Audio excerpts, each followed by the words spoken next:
especially if they are converts, to fit in, to have it easier to fit in the family, to fit in the society they are now living with, and they find it then quite difficult to, for some reason, quite difficult to believe that we are really standing for it and really believing in it and are really doing it because we want to do it. And it takes a long, long, long time really to convince them through how we are behaving and how we are practicing our religion, to convince them that we are really want to do it. It's so fixed in their minds that it is impossible that a woman wants to do that. Well, there can't be anyone possibly that we would do it for besides Allah. So it's not understanding the philosophy behind it. This is only one tiny little piece of a whole philosophy of the responsibilities of women and the attitudes of women, the treatment of women in the whole of society. And the wearing of the veil is a tiny little bit of that, but it's a very visual part, so that's why it gets this response. I mean, I wanted to ask you a bit more about that. I mean, here you are all very positive about wearing the veil, and we're all sitting here discussing this subject. Amidst a lot of, as I said earlier, a lot of confusion, perhaps a lot of suspicion, a lot of concern from the people amongst which we live. How do you tell them why you wear the veil? What do you say to them? I mean, when that conversation actually does finally come up, what reasons do you give for wearing it? well, My reason is always about my choice and my wish to follow the prescriptions of religion, and that is important to me. But when I think back on my journey to wearing the veil, I would say that the thing that I found hardest was my parents understanding that it was because I wanted to do it, the choice. That was really quite difficult. But certainly the first thing for me is that, yes, it's part of my faith.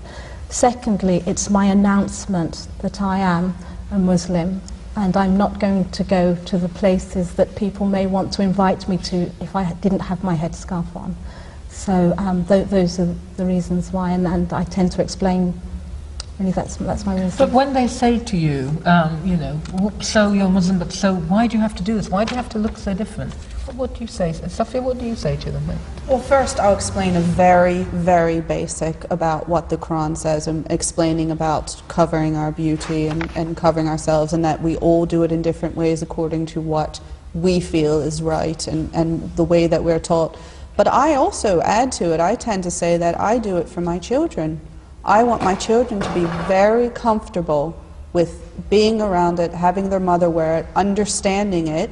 I mean, one day, inshallah, my sons will grow up and they'll marry girls who will, inshallah, wear it as well. And I want them to fully understand it and to be comfortable around it and to support them and to you know, be able to back it up with their own experience and their knowledge. So besides the reason why, which everyone knows, the religious reasons, I always use because of my children as a big reason, and people seem to understand that. They accept that as being something that they can feel, other mothers can feel that, and that leads on to how will you raise them this way, what will you do when this happens or that happens, and it always leads to a very positive conversation. So from that you can then actually think about child rearing, the effect that it's having on children. And this was a point you were making to me earlier, Shmaila, about that quite often women will say, I want to wear it, and they kind of stop there. Yes, they're very happy wearing it, but they don't go on to give the fuller explanation. What would you say in response to that? Time, but obviously in a very short time on the street you can't go much beyond what you just said. But if there is the opportunity to talk a little bit longer about it, but I always try to make them understand that yes, it is about me, and it is about me being comfortable in following what God Almighty, that I have accepted as Almighty and All-Knowing, has prescribed for me as the best for me. But on the other hand, it's also standing for me as a Muslim. Not only I'm a Muslim and wearing a veil and doing the parda, the so-called parda system, I also stand for other values, for being a good person, for being an honest person, that everybody is safe from me, that I don't harm anybody. There are so many things that Islam is demanding from me in my lifestyle to achieve my final goal, to please my Lord, and to be a so-called good person. And I want people to understand that my veil is standing for those things as well. It's not standing only for separation. Yes. I don't want to go to parties. Yeah. That is one side of it. But it is standing far more, because the party issue comes up just occasionally. But being a good person, abiding to the land, to the law of the land, being a good citizen, being a good neighbor, being a good mother, being a good employee or employer, there are all those things that are related to my religion. I'm standing for them as well, and my veil stands for that as well, and tells or should tell people, that's me, that's what I'm standing for. You have nothing you have to be afraid of. I will not harm you. I will be in favor of you. And it should make people comfortable instead of being afraid. I can add completely, I agree with your ideas. I can say something that I'm giving message to the society that you can't, I'm not for you, just open for everybody. I'm Muslim, I'm protecting myself. You know, you are not my taste, or I'm not your taste. Yeah. That is the simple. But you're also declaring to other people, aren't you? I mean, I think that when I'm wearing a veil, I'm not only saying to other people that don't flirt with me, I'm also saying I'm not going to flirt with you. Yes, so to all my friends and my girlfriends, they know that their husbands are safe from a Muslim woman, because she should, you know, I'm going to behave appropriately. I think the message... So behave yourself. I think the message that you give is dependent on who you're talking to, who you're around. I mean, my Caribbean roots are around the fun of life and having parties, so that message for me has to be at the forefront. So it does depend on your circumstance, and of course in the workplace again, the message is about the education and that constant education, and particularly where I work, where we have a whole range of diversity really, and there are many Muslim children and their families that attend. It's quite...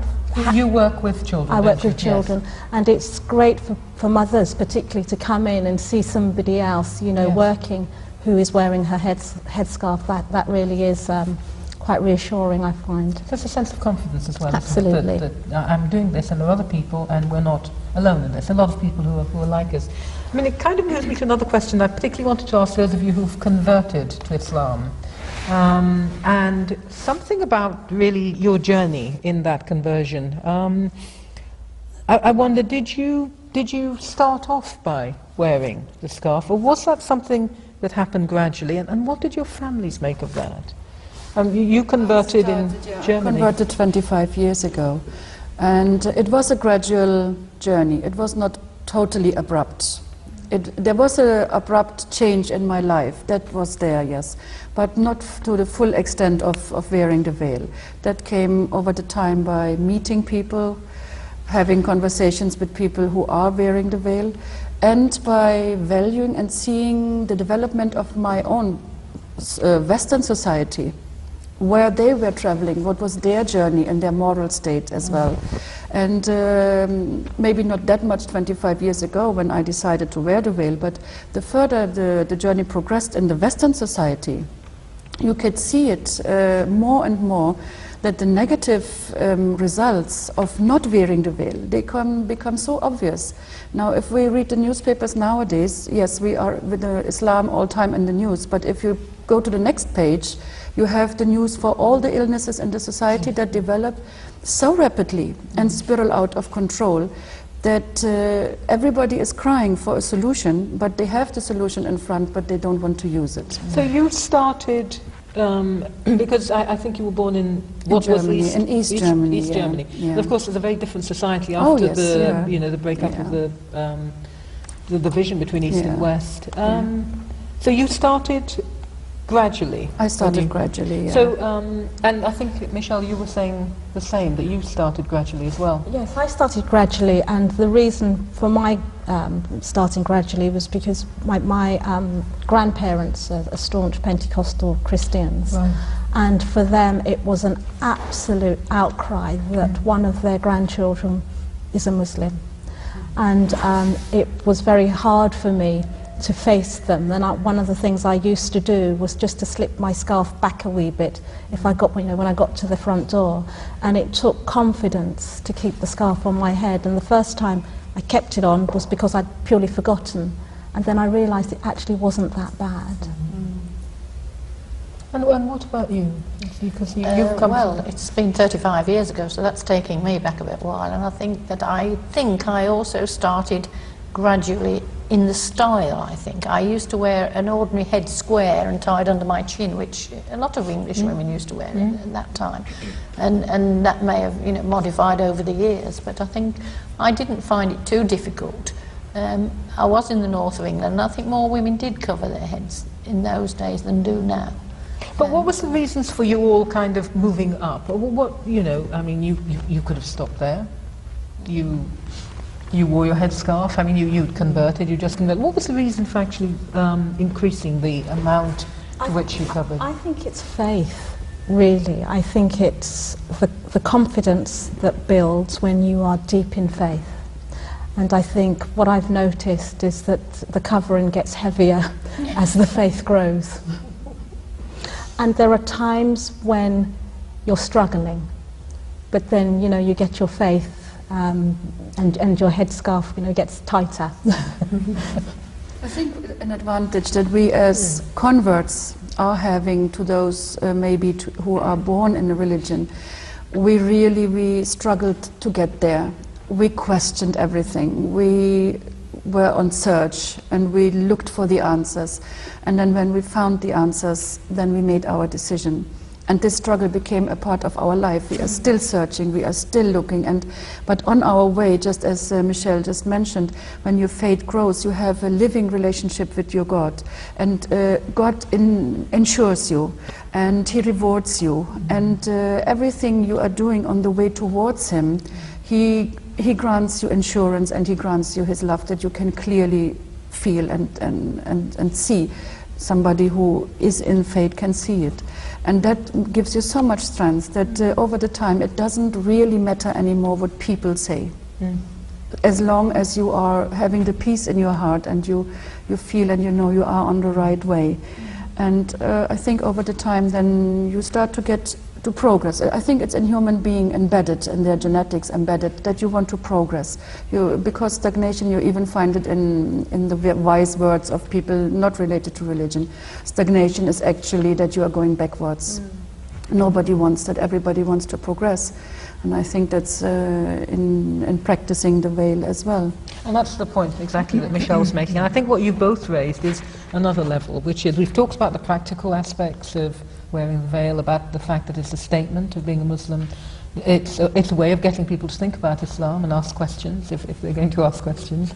But also about the relationship between the wearer and God. And the term that comes to my mind is taqwa, which I think of as fear of God for love of God. That actually there is another reason, a really important reason about what wearing the veil does and how it... Yeah, I remember in the very, very early stages, the first time I went to Pakistan, and there was our annual convention there, and we had a lot of converts from all over the world there together as well, and we lived in the